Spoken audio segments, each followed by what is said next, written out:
Hi, this is Damien LeVeck, co-writer, director, and editor of The Cleansing Hour, and you are listening to The Graveyard Show.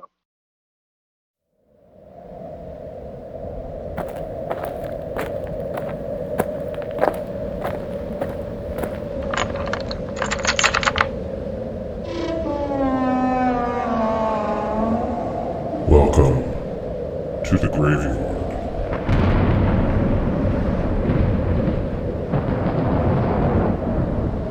And welcome to another edition of the Graveyard Show podcast. I am your caretaker, and the graveyard is open. Hi, everybody. Welcome back inside. For those of you that are new listeners to the program, it's great having you here. Welcome inside my graveyard. And of course, to my returning listeners, it's great having you back as well. I hope all of you are having a great start to the new year. Well, we're going to have ourselves a good old-fashioned exorcism, or at least we're going to talk about one. As you heard at the top of the show, the director, co-writer, and editor of the film The Cleansing Hour, Damien LeVeck, will be here in just a moment to talk about his film. Well, if you've not seen The Cleansing Hour yet, well, I can tell you where you can find it. So the first place is if you have Shudder. It is still streaming there, and it's still getting a solid 4 out of 5 skull rating. Now, the other way is starting Tuesday, January 19th, The Cleansing Hour is going to be available on DVD, digital HD, and VOD. Well, a lot of D's there. But that's how you can catch The Cleansing Hour if you do not have Shudder. And I highly recommend you see this film, especially if you're a fan of the subgenre of exorcism films. This is a really, really well done film. So you can catch it on Shudder, and starting January 19th, DVD, digital HD, and VOD as well. Now, if you'd like to get in touch with this show, the email address is gyspodcast@gmail.com. gyspodcast@gmail.com. Graveyard Show, gyspodcast@gmail.com. As always, look forward to hearing your thoughts, comments, suggestions, and if you are in the horror community and you are looking for some promotion, feel free to drop me a line, and I'll get it on the show. Stay tuned after the interview. I will talk to you about my new project coming exclusively to the Graveyard Show podcast YouTube channel. But in the meantime, as you hear in the background, a new grave is being dug. And when that happens, that means my guest has arrived, and it's time for me to get to work.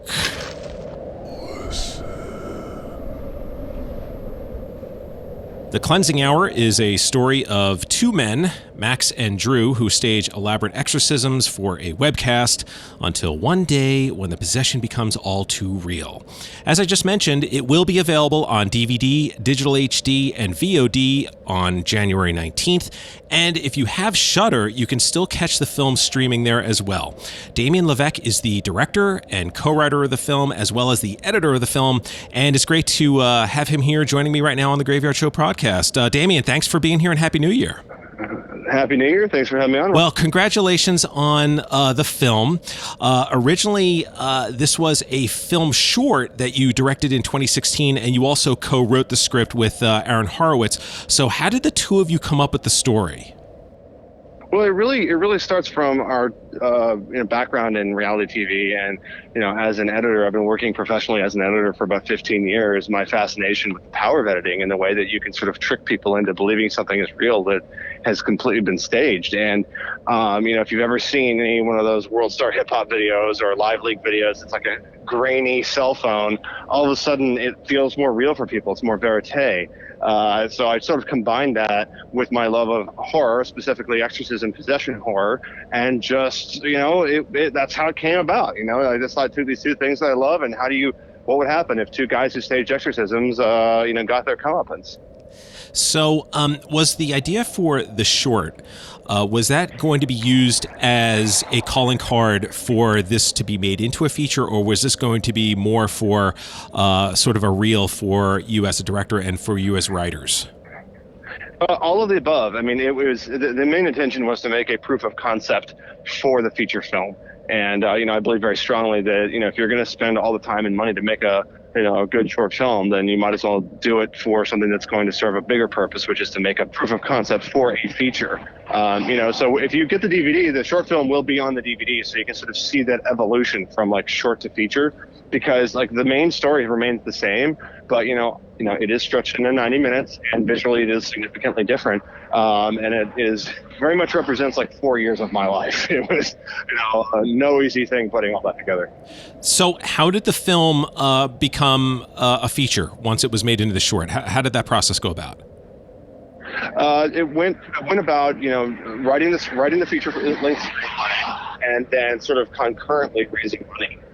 And the whole process of financing the movie took, a year and a half. So that was definitely one of the most challenging things, at least initially, to get done. So when it was time to develop the script from film short into feature length, how different did it become? How much more work did you need to put into it? I mean, I would say quite a bit of work, because there was a lot that had to be done with sort of developing the characters and their relationships to one another. Max, Lane, and first of all, Lane wasn't even in the short film. The short film, the girl in the chair was actually just an actress that they got off of Craigslist. So by making Lane Drew's fiance and putting her in the chair, all of a sudden, like, now the stakes are raised. You have more of a reason to care about what's happening to the girls. She's not just some stranger; she's a relative.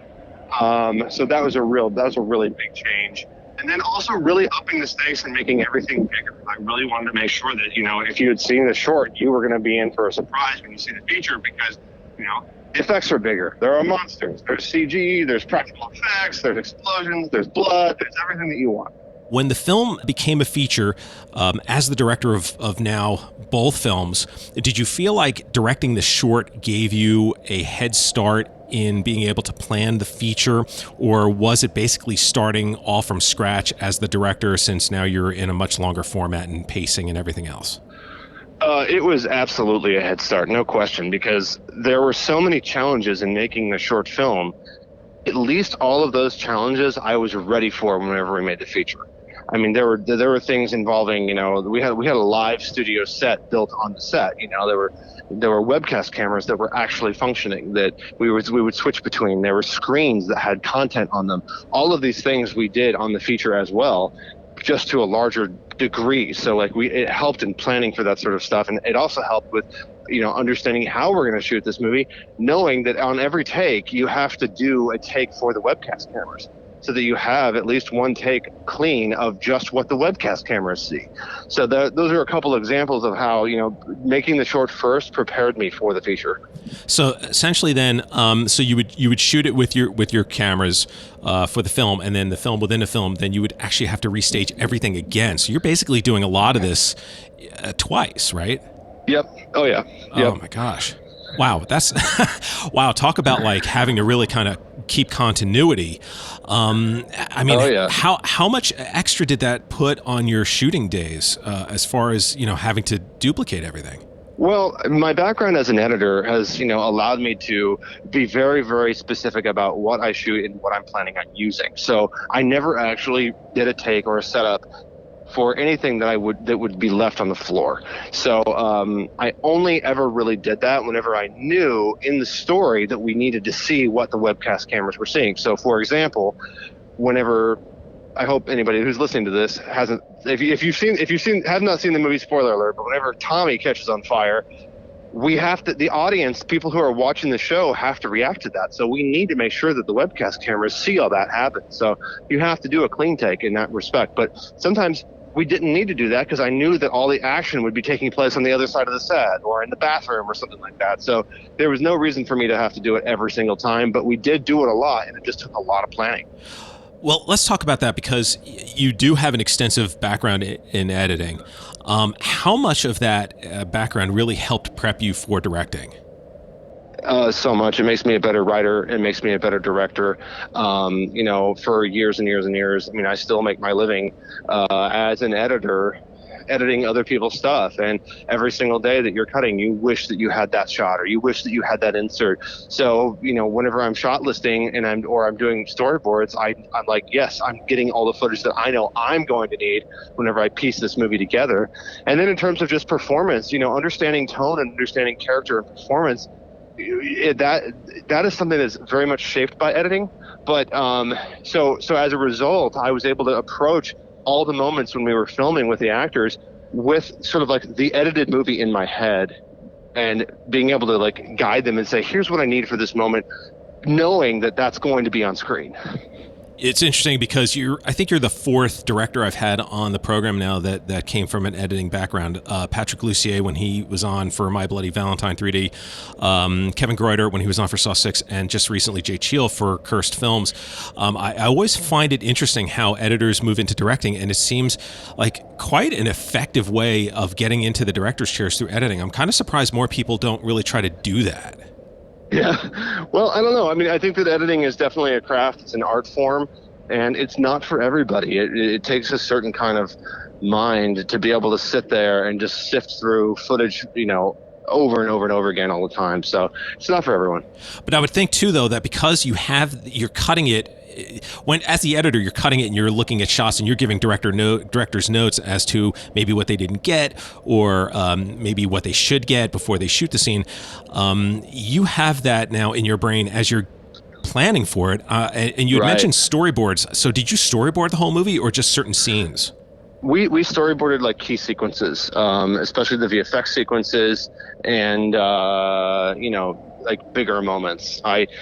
I mean, I probably storyboarded. I don't know. That's not entirely true. I guess I probably storyboarded over half the movie. Sure. But again, that was another layer. It was another layer of planning that I felt I had to do. I wouldn't necessarily do that on every movie, but I needed. It was a movie I had to walk on a set and know exactly what we were shooting. I couldn't leave anything up to chance. I was going to say, I'm assuming that your budget was fairly low, and on top of that, you're shooting a movie within a movie, so you have to rely on that. And I'm sure the days were limited, and you had a lot of effects. You had a lot of CG, practical effects, plus everything going on. So it would only make sense that you would want to, storyboard at least the key sequences, if not most or all the film. I want to kind of go from now talking about making the movie into the actual story itself. Your story has a lot of really interesting things happening in it. The main thing, of course, is the whole world of social media and how that plays in the story. Really kind of brings it into the modern day. Was that something that you really wanted to bring to the story when you were telling it? Yeah, I wanted it to feel like it was a current movie for sure, but since its inception really in 2015 and then the release of the short film in 2016, it's almost like the movie's become more relevant today than it was back then. I mean, in the feature film, I mean, I wrote the suicide, the attempted suicide when Max has to hang himself. I wrote that on long before we started hearing reports of people doing that same thing on Facebook, or before you start hearing reports of people being tortured or having horrible things done to them streamed live. That stuff all happened later on, and then most recently in 2020 with the pandemic and everything like that, I've had multiple people be like, we love the end title sequence. It just feels like it's really what's happening today. And it's a little eerie how prescient the movie is, because I never planned for any of that. It really does. It really felt like you just shot it like a month ago. I mean, it really is that current. And one of the fun parts I had watching the movie was when you would cut to the webcam and you would see all the live streaming comments happening. How much thought went into that? And was that something that you and Adam wrote, or was it something that you guys ad-libbed, or did somebody else do it? How did that happen? I'm so glad you brought that up, because that is something that happened in post-production, and I knew personally that I was not going to be able to pull this off by myself and make it as good as it needed to be. So what I did was I invited about 15 friends over to my house, got them all liquored up. They all had a laptop, and then in a shared Google sheet, they wrote their own usernames and comments and everything like that. Oh, that's and brilliant. Then whenever we paused the movie every time we got to the end of the scene, and I just made him keep writing until I knew I had enough. And I contributed to it too, But it was great because we had a really diverse crowd, people from different countries who spoke different languages. So it had that international feel in there, vulgarity, all the filth that you would see on any internet chat stream. And then, of course, mixed in with people who truly believe that like what's happening on the webcast is real. So we really went for authenticity, and everyone should buy the DVD just to watch, just to read the chat feed and be able to hit pause. I wanted to, and I was like, if I do this, I'll never finish the movie because I'll be here. I wouldn't be ready for this interview. And it really was. It was a lot of fun because at first I saw it and I was kind of like, oh, okay. And then I saw it cut back and I'm like, oh, I got to start paying attention to these things because I know a lot of work went into this. And I was like, it's really interesting, and it has that authenticity that does make it feel like it's actually happening for real. So the other thing I liked about your film is that it kind of brought me back to some of the Saw series, where you have a group of people. You have our trio where they start off as one way, and then as the film progresses, the layers start to get peeled back, and we start to see all these things like, betrayal, this quest for celebrity, this childhood trauma. How important was it for you to bring that into this script? The movie's very personal for me, and all of those things that you just mentioned are things that, either they happen to me in some way, shape, or form, and I just wrote them into the movie. So that is really important for me, and it is. I think it brings a certain level of authenticity because I think that everyone can relate to these things in one way or another, and I think that's important in any kind of storytelling. If you want to be able to captivate an audience, they have to be able to relate or connect with your characters in some way. And I think authenticity and honesty as a filmmaker comes through. I think it's an intangible thing, but I think that people do pick up on it, and that's the reason why I think The Cleansing Hour ended up the way that it did. The cast that you have Ryan Guzman, who plays Max. He was also the antagonist in The Boy Next Door. And then you have Kyle Gallner, who plays Drew, and he has some horror experience with the Nightmare on Elm Street remake and just finished up on the new Scream movie. And then you have Alex Angelis, who plays Lane. She comes from Magnificent Seven. So you have seasoned actors who came in here. Was there a lot of rehearsal that you did with them in the room prior to shooting, or was it more like, we don't really have the time, let's just block it, we'll do a quick rehearsal and bang it out? We did very little rehearsal with Ryan and Kyle. There were a couple shots, like the first shot when you come out of the first scene is a big oneer where they walk around the set and you get to see the entire set. That involved a little bit of rehearsal just for camera blocking, mostly because it was all Steadicam. But with Alex, I did rehearse with her, I would say, more than anybody else, just because she was basically playing two roles, and she wanted to be confident that what she was giving me whenever she was playing possessed Lane was what I wanted. So we worked a lot together to sort of differentiate between Lane and possessed Lane, and finding something that would be compelling but also natural and easy for her to sort of like work through. And I think she nailed it. I really think that Alex, she put so much work into this role, and I think it shows because she really performs. She offers an exorcism or a possession performance that I really think rivals some of the best out there. And if anybody wants to see one of the finest demon possession performances ever, I really think you should watch The Cleansing Hour just for Alex, because she just nailed it, and she's such a talented actress. I would really agree with that, and I'm not saying that because I have you on with me right now. I really felt that when she was playing the part, that there was not only that there was the two lanes, the Lane and then possessed Lane, but there were also times when you would have close-ups of her or sort of profile shots of her where her face, I don't know if it was the way you lit it or shot it or the way she was just acting, you could tell that there was a significant difference between the two characters that she was playing. It was really well done. Yeah, thank you very much. And I think that I also really lucked out with this cast too, because like Alex and Kyle and Ryan are just such great people that they got along well, and I think that sort of camaraderie and chemistry comes through in their performances.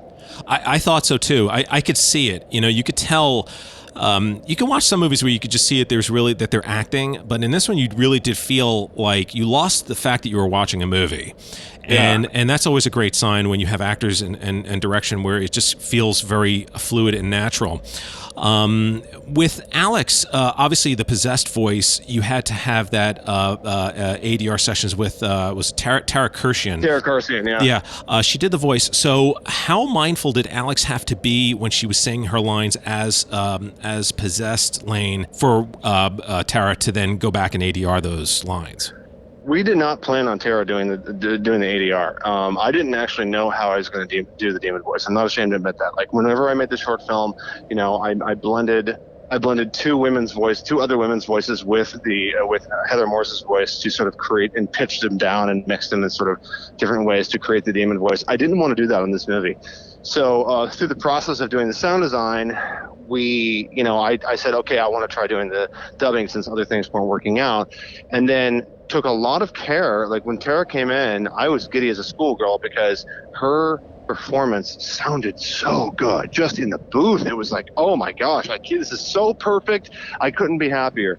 And then we took what she did and then blended it with Alex's voice very subtly so that depending on what when possessed Lane is talking, if she's calmer, you'll hear more Lane coming through, and if she's like really pissed off and angry, you'll hear like a lower, deeper, bassy Tara coming through, and it vacillates over the course of the picture, and it's not like just a big blanket of ADR. There's actually a method to the madness in the mix. I have to actually hit you up on this because I don't want to give away the finale of the film because it really does take this movie to a whole nother stratosphere with the last 5 to 10 minutes of the movie. You have this great sort of punch at the end, and then you have the final shot, which I call the ironic final shot of the movie as it ends. And I wanted to ask, how much planning did you do creating that last 5 to 10 minutes of the movie? I wouldn't say there was so much planning as there was discussion with Ryan in about his performance and like exactly how subtle we want this to be. Because I think that it's sort of the coda of the movie, and it kind of reveals like what everyone's arc is. And I think that certain characters in the movie change and others don't. And I think that it's a very important distinction in terms of the story and that last scene I think was sort of pivotal in illustrating that. And also the events that happened prior to that, where we have this reveal, was that in the original short, or was that something that you added to really kind of give the feature a big punch at the end? That was in the original short. We just made it a lot bigger in the feature. And it is... Check out the short on the DVD. Okay. It is, I mean, because I was sitting there and I'm like, okay, and it's, traditional, horror movie where it's like, okay, the movie's over, but something's probably going to happen. And then all of a sudden I was like, oh, this isn't something's going to happen. This is like a whole nother movie starting up again. I mean, it was really pulled off. I mean, you pulled it off incredibly well. The Steadicam, you had mentioned using it. It was one of the things that I noticed early on, and it wasn't because it was a Steadicam per se. You utilized the Steadicam like a lot of directors would have used the camera on a dolly back like in the 50s and 60s TV, where they would kind of use it to push in and kind of pull out a little bit, but they would let the scene breathe and let the actors do their thing. I noticed you did that on a few of these sequences in the film. What was the planning behind that? Most of for the Steadicam, I mean, I usually used it mainly whenever the story, called for it. If you have characters who are walking all over a set, I just felt like it was the natural choice to make. But, for pushing in and pulling out and that sort of thing, and like, to speak to the character more, I was actually on a dolly most of the time for that sort of stuff. And we did some fun things with like a different head that can like rotate on a Z-axis and that sort of thing. I never really wanted to try and draw too much attention to the camera.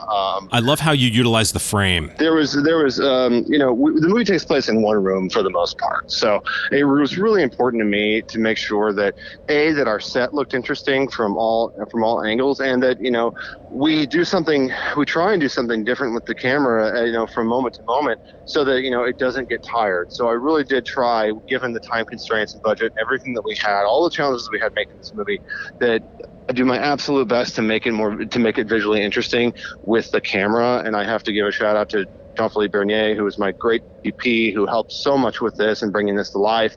Of course, going back as the filmmaker, I'm my own worst critic, and there's so many things I would want to do differently, but I just, you have to work within the bounds that you have, within the budget that you have, and I think that we succeeded whenever we did this. I think there's so much going on in the movie, story-wise as well as technically, and I think that for those that watch it, I think if you're paying attention, you're really kind of noticing stuff that's like, wow, this is really interesting. This is different, but yet, because I always feel like modern directors now overcompensate by covering a scene too much. Yeah. It's interesting that you point that out, because it kind of worked to my benefit to not do too many setups, and letting the scene sort of play, rely more on the action and the story of the scene to play within the frame, versus having to cut around it so much. And I think that did work. Well, and it all comes, this interview comes full circle, because it all comes back to your mind as an editor and all the work that you've done as an editor, which I'm sure saved you a lot of time and setups putting this film together. It did. Yeah. So what's coming up next for you? Well, I've got this project that I've been working on called Good Luck Nightingale. I shot a teaser for it, actually, I'm pitching the movie right now. I shot a teaser for it that people can see on my Vimeo if they want to see it. But it's a contained creature horror. It takes place during a blizzard during Christmas time, and this mom is keeping her daughter locked in her room, shot up with methadone at a sustained fever, because she thinks that if she dips above or below this certain range, that this creature is going to manifest. So it's these two kids break into the house looking for shelter, and they quickly discover that mom and daughter are not who they seem, and that they are not in the house alone. So it's got an amazing, just mind-blowing creature that just people are going to die when they see, because it is so twisted. And this movie also has the darkest and most twisted ending since like The Sixth Sense, and you're just going to go back and have to watch the whole movie over again, because it's going to be so, like, how did I miss that, You're a good salesman. I want to see it right now. Yeah, well, you can see you can see the little trailer that I shot for it. It's more of a proof of concept trailer, but I mean, because that's not the whole movie by any means, but you get a very good sense for what the movie is. That's awesome. Hey, if people want to follow you online, do you have any social media accounts? Yeah, at Damien LeVeck on Twitter, Instagram, Telegram. And hit me up. I love talking to horror fans. So anybody that wants to reach out, let's party, let's chat. You heard the man. Damien LeVeck, director, co-writer, editor of The Cleansing Hour. Damien, listen, thank you so much for coming on to the Graveyard Show podcast. This was really a lot of fun. I look forward to doing it again down the road. Thank you, sir. My pleasure. My pleasure. My pleasure. My pleasure.